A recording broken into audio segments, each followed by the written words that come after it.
Good morning, everyone. This is Kurt Carlisle, and welcome to the Raising Men Show. And I'm supposed to not be crying on radio because they say there's no crying in radio. But I've got a great man of God in the studio with me today, and we've been sharing probably for a better part of an hour already before we started recording just our life. This gentleman is Eric Tomlinson, and I'm so happy and thankful to have him in studio with me today because his story is like mine. He's a few years ahead of me in the story, and for those who don't know, my wife passed away will be 4 years ago in February from cancer. And I have not really met a person who's been able to share their life story with me in a way that can walk alongside and in front of me to show me that it's possible to actually live and thrive after such a tragedy. I'm not going to tell his story. He's going to tell it on his own. We may have to make this a multiple part a segment in our show, but I'm not going to worry about it. Because if Eric's story can bring me hope, it's going to bring someone else hope. And so, Eric, tell your story. Share with people as the Lord allows you to be as transparent as possible.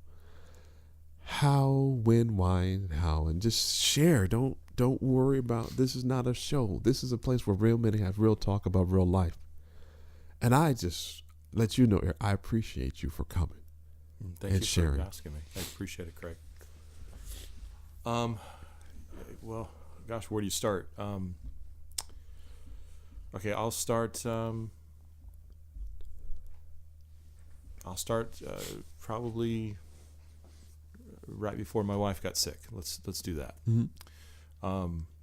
I was a teacher, and we had four girls. Wow. And the girls, we had just had our fourth one, and all about 2 years apart. Wow. Within I'd say about 6 months, maybe to a year after the youngest one was born, Mm-hmm. my wife Angela found a lump on her neck, pretty sizable lump, Right. and didn't know. She came to me in the kitchen and said, "What is this? What do you think?" And I was like, "Oh, you know, maybe you ate something that you're allergic to, because I'm all of 31, maybe." You weren't the doctor. Yeah, I wasn't the doctor. Dr. Eric, yeah. I'm like, okay. And she's stay-at-home mom, taking care of all the kids. Sure. Plenty to do. Yeah. And so she goes in and, has the doctor take a look at it. And it's probably the size of a golf ball, at least. Wow. Yeah. And it's right there at the right above the collarbone. Oh, wow. So then the doctor says, we need to do some tests. So they do. Okay. And they find out that she's got lymphoma. And I don't know what lymphoma is. Yeah. I have no idea. Yeah. So they do the tests, and they say, you've got lymph nodes that are, infected throughout your body, and you're at stage 4. Wow. Well, I don't know what stage 4 is. Right. I think there's 10 stages, and so we're good. We're in a good place. Yeah. And so I just rely on my own inability to understand. Sure. And she starts treatment, and that treatment goes on for about a year and a half. Wow. And so she, the doctor said she's probably had it even prior to Drea being born. Okay. And so she's treated for a year and a half, and I don't know how detailed you want me to be. With whatever you feel regards that. to doctors and all that stuff.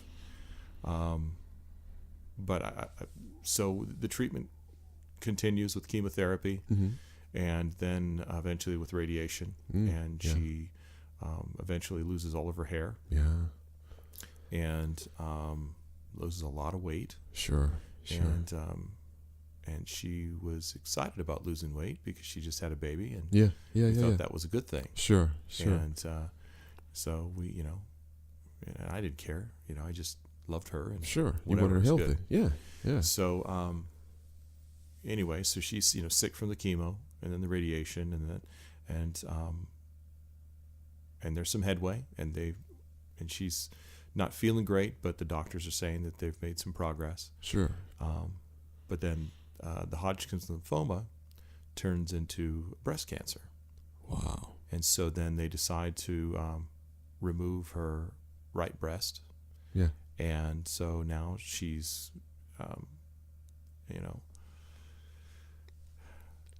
probably looking sicker than she was when she first started. Sure. And we're still hopeful that she's going to get better. Yeah. Yeah. And are believing that. Yeah.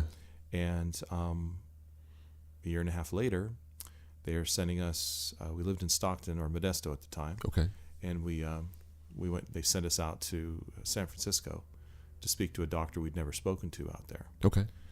We weren't sure what that was all about. We still didn't know. Sure. And we went out there, and the news was given to us by a doctor. She told us that there was nothing more that could be done, and that to get her, her things in order. Sure. Wow. And I remember just sitting in that office with her in front of the doctor and not believing that was really the diagnosis. Couldn't fathom what was to come. Sure. And we left silently. We walked out and we walked to the parking lot, completely just not believing what had happened. Sure. And I opened the door for her, got her in the car, and I got in the driver's side, and I fell apart. Yeah. I wept uncontrollably for probably, I don't know, felt like 10 minutes easily. Sure. And she just sat there in silence and stared straight ahead while we sat in the parking lot. And I cried. And so it was probably 60 days after that she was pretty well bedridden, couldn't get out of bed anymore. Hospice was coming and taking care of her. Yeah. And I had to work during the day, but the summer came and I was still working, but half days, and I was able to come home and her mom was able to take care of her as well. And we had a lady from church who was amazing, took care of the kids. And a lot of support from our church, and people had been bringing for a year meals.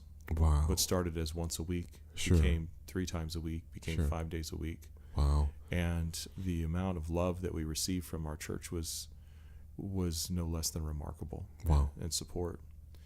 And so her mom was at home with us, and she needed a refill on a prescription. So I drove down to get a refill at, like, I don't know, CVS or something like that. Right. And it was the era where cell phones had just kind of come into vogue, where we'd had cell phones for a couple of years. Sure. And I got a call from my mother-in-law. It said, "Come home now." Really? And so I jumped in the car and I drove as fast as I could, and I still remember the smell of the brakes when I got home. Ooh. And she had already passed. Oh, wow. And so the girls went with Joanne, our nanny, who was taking care of them, and I said my goodbyes to my wife that day. Wow. And just still couldn't believe what was happening. Now, how many kids did you have then, and what were their ages at that time? They were, I would say, close to 2. So actually more like 1, 3, 5, and 7, I think is what it was. Wow. And they didn't really understand what was going on. Sure. The oldest probably understood it the most. But yeah, so that's how she passed. Wow. Now, during that time, take me through, again, you're listening to the RZNGMEN Show, and I'm your host, Craig Carlisle. I've got a great man in studio with me, Eric Tomlinson. He's sharing his story. It's like mine. I'm being healed by the power of his testimony. He's sharing his testimony about, he was a widow raising 4 girls. Yeah. And I have 5 boys, so our stories are so parallel. You're on the opposite side. I don't know how you took care of 4 girls from that point on by yourself. How did you feel on that day? And then what did you do? I mean, man, because there's a stretch. I'm thinking, how do you do hair? You know, not just picking the kids' clothes. And then you went through a teenage change in life with these girls. Yeah. My wife made sure I was pretty darn involved every night with those kids. So I would come home and I would bathe them every night. Sure. And I had done that since they were little. Yeah. So that part wasn't, I mean, I knew how to brush hair pretty well by that time. Yeah. Okay. And so she kind of she prepped me. Now, probably knowingly. Before she got sick or during her sickness, that's when she really kind of got you tuned up? No, I was tuned up a long time ago. Okay, got you. I got you. Okay, so you already knew. So I was definitely, in it with the girls. Good. From the moment they were, I got home at night, Sure. dinner together, and then Sure. bath time, and then story time, and then we pray, and then Sure. it's bedtime. Sure. And so that was a ritual that Good. we just did every single night. Good. So there's no way she could have, or I could have by myself, Sure. bathed those 4 girls Man, ongoing.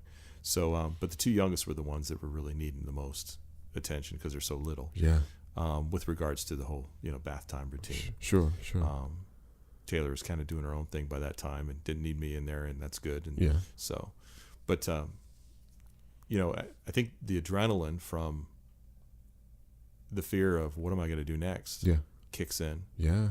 For me, it did for about 2 weeks. Sure. Where all I was doing was getting ready to be ready to get ready. Yeah. To do something. Ooh, yeah. And not knowing what that was. Yeah.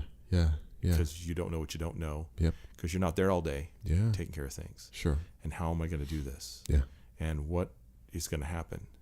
And I remember when we'd gotten the news and I was sitting with her in the car, I just said over and over again, I'm so sorry. I'm so sorry. Mm. It wasn't my fault. Sure. But there was nothing more I could do. Yeah. And anyway, so for 2 weeks straight, I was nonstop working, taking care of the girls, making sure that everybody's taken care of. Sure. And I remember that school was to start, and and I thought to myself, do I keep them home? If I do, how long? Yeah. Or do we deal with it one day at a time as it comes? Sure. And maybe them sitting at home all day isn't a good thing. Maybe they just need to go to school. Sure. And so 3 of the 4, the third one was starting kindergarten. Right. And so they all, kind of jumped in with, I guess Paige was 4. So it was probably 2, 4, 6, and 8. Got it. And they, so the 3 oldest started school, and I stayed home the first day of school just to kind of regroup for a minute. Because you were still teaching at that time. And I was. And I was also a principal, both. I was doing both. Wow. I was 60% principal and 40% teaching at the high school level because they just didn't have somebody to take the position that I had created. Gotcha. Basically. Gotcha. So, strangely enough, I finally stopped cleaning the house. Yeah. And because that was my way, I didn't realize until, hindsight's 2020. Yeah. That was me trying to get my life in order. And so I remember the house was clean. Yeah. And I laid down in bed. I actually got under the covers. Nobody was home. Yeah. It was the first time nobody had been home and I was home. Ooh. And I laid there and probably for maybe 5 minutes, maybe 10, and just contemplated what I was going to do. Yeah. And I remember, and I said out loud, I don't have time to feel sorry for myself. I have 4 girls to raise. Yeah. And it's time to get on with it. Yep. And so, we had the memorial service and all that. And I had a pastor, Cliff Sexton, who actually stepped into my life and said, I'm here for you. Let me pray for you. Let me pray with you. Sure. And after she passed, probably a couple of weeks after she passed, Cliff came to me and he says, I'd like to meet with you. I'm like, okay. And he'd been a real support to me. And his wife and my wife were really good friends. Sure. And so he's looking out for me and the girls and my family. And he says, says, Eric, I want to talk to you about something. And I said, okay. And he says, so here's the thing. He's a big guy. He's probably 6'4", you know. Right, right. So bigger than me. It's Yeah. a good thing, too. Because he had some real guts to come and talk to me about what he was going to say. Right, right. And he says, Eric, he goes, respectfully, you're a young man with 4 daughters Yeah. who is going to get married again with daughters who need a mom. And that's either going to happen by default or by design. What'd you say? And I said, okay. And I didn't know what he was getting at. And he says, what you need to do is you need to sit down, you need to write a list. And you need to pray about that list while you're writing it. And you need to pray over that list. And you need to talk to God about what should be on that list. But what was the list? A shopping list, grocery list? And I'm like, what are you talking about? Yeah. I'm still not getting it. Yeah. He goes, no. He goes, you need to write a list of all the qualities Ooh. that you want in Yeah. the woman that you will marry. Ooh. And I was pissed. I was so angry Yeah. because I thought, my wife just died. I'm not thinking about that right Right. now. You just buried her. Yeah. Are you kidding me? Yeah. And I told him that. Yeah. And he goes, I understand. He says, however, you need some input because you're in a vulnerable place right now. You're in a position where you could settle for the wrong person, somebody that's not designed for you or your family. Wow. And I said, Well, that's good counsel, though. That's a good, wise counsel, though. and so that was tough to swallow. Sure. Because that was the furthest thing from my mind Yeah. at that time. And I didn't want to think about that. Yeah. Yeah. But that was a really good example to me Sure. of how to step into respectfully and spiritually step into the life of somebody else for a moment. Yeah. And it's up to them to receive it or not. Yeah. Yeah. Yeah. But for him to hold back because he was afraid of hurting my feelings Yeah. or ticking me off Exactly. is probably not what God had for me at that minute. And so he took the leap of faith, that he took that step, and he says, and then I said, well, what are you talking about? And he goes, well, and then he started to describe the list. Okay. And he says, you need to write everything on that list. Everything. Wow. I go, okay, so what's everything? Like 3 or 4 things, 5? He goes, no. It can be as long or as short as you want it. Okay. He goes, the more detailed it is, the better it is. He says, design that list around who you think and prayerfully think your perfect mate is. Wow. And mom for those girls. He goes, but first priority is you. He goes, because if you pick a mom for those girls and you don't really love this woman, Ooh, that's tough. that's not good for her, and it's not good for you. Yeah, that's and good. it's certainly not good for the kids. That's a good word, though. And I thought, well, that seems kind of selfish to me. And I said that, and he goes, no, it's not. He goes, because you've got to be a united front. Yep. Because those years are going to come when those girls, as they do for all kids, there's going to be a degree of rebelliousness or questioning, and you're going to have to be on the same page. Yep. So you better love each other. Wow. And I went, wow. And then he started talking to me just man to man. And what I mean by that is, okay, now, pastor aside, let's just talk as men. Yeah. He goes, I want you to put everything on that list. And I go, everything. He goes, everything. He goes, hair color, things you like to do together. He goes, the way she looks. Sure. Maybe even the way she smells. The activities that you would both enjoy together. Really? Interests. Yeah. Personality type. He goes, and even sex. And I go, what? He went there. He did.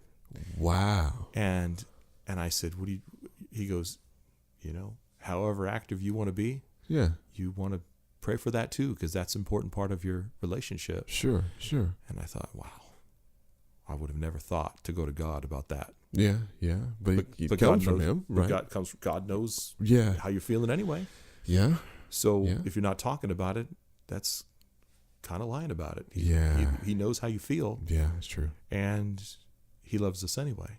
Yeah, that's a good so word. Regardless of how I'm feeling, God loves me. Regardless of how I view him, Right. he loves me anyway. He took care of all that way ahead of the time before I ever arrived on this planet. Right, right. So I wrote that list. And then he checked on me. He didn't just say do it and then leave me in absentia. So wait. So shortly after you A couple weeks after my wife passed away. And you actually made the list. I did. I made the list because he convinced me based on his counsel. See, his counsel came from a heart of love, and that that was the part that changed my ability to receive it. Sure. It wasn't you better do this. Right. It was, and he didn't. I just knew. That's all. I could tell that he was looking out for me, and so I took his advice. Yeah. And I prayed about it. Yeah. And I started writing that list. I wrote that list. Were you detailed or? Oh my gosh! I had like 42 things on that list. Are you serious? I'm not kidding you. 42 things on that list. I don't have that list. I don't know where it went. But let me ask you this. Yeah. You have eventually gotten married again. Yes.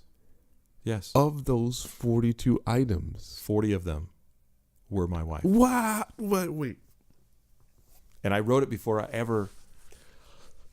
didn't even know who she was. I'd never spoken to her, and she lived 450 miles away.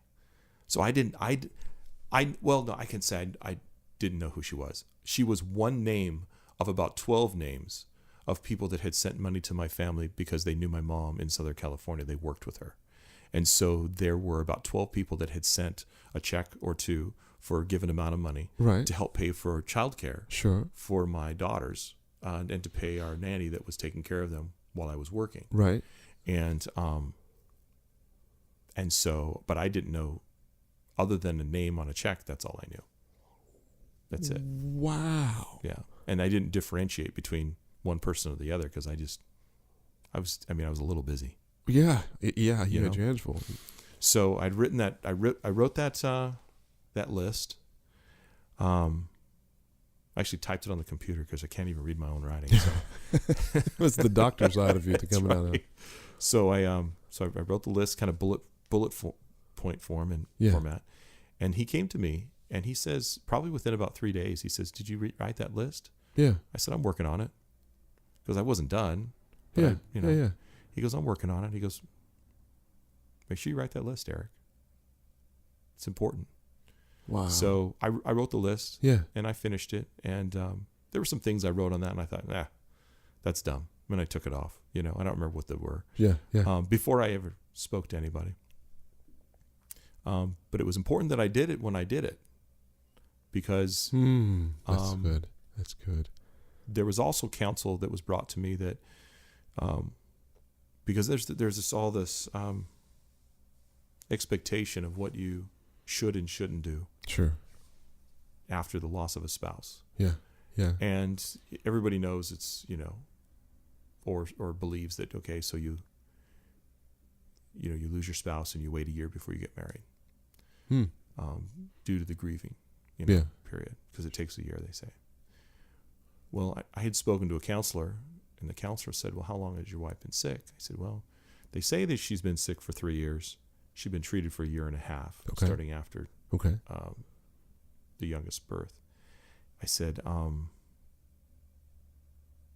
so she was, so we knew about it for a year and a half before she passed. Sure. The counselor said, "Well, you've been grieving all that time." Oh, yeah. And this was unrelated to any kind of, interest or whatever that I had in the list or not. Sure. And I thought, really? And they said, "Yeah, you've been grieving for a year and a half." I said, "Well, does that grief go on for another year?" And they said, "Well, it really depends on the person." Sure. It can go on for years and years if you let it. If you let it. Yeah.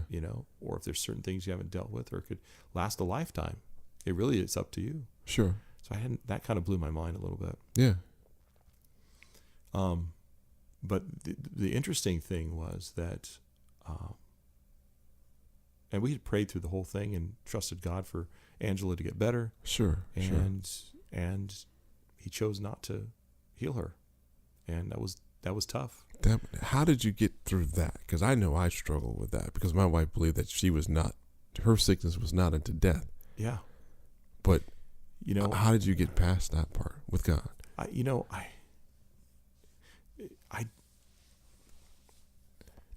was sad, but I wasn't angry. Okay. And I was grief-stricken, but I didn't hold it against God. Okay. And I can honestly say that. I just knew that I had to get to it and take care of my daughters. Right. And figure out what that meant. Now, had you taken care of you? How were you doing during that process? Or is there just stuff like we talked, before when we were off radio? I was taking care of me by taking care of my girls. Got it. And I started lifting weights. Oh, okay. And that helped me kind of get the energy out a little bit. Yeah. And I got a little too aggressive. I actually ended up tearing my right shoulder. Ooh. And the doctor was like, yeah, well, don't do that anymore. Thanks, Doc. That's great. Yeah. So anyway, so all that to say, so I had written the list, and it was probably 3, maybe 4 weeks. And the hospice called me because I had gone back to work, and hospice said, hey, we have tickets for you and your daughters to go to Disneyland. I'm like, well, that's like down in Southern California, and I don't know when we can do that. And they said, but the trick is you have to use them. You have to use them this weekend. Okay. And I'm like, well,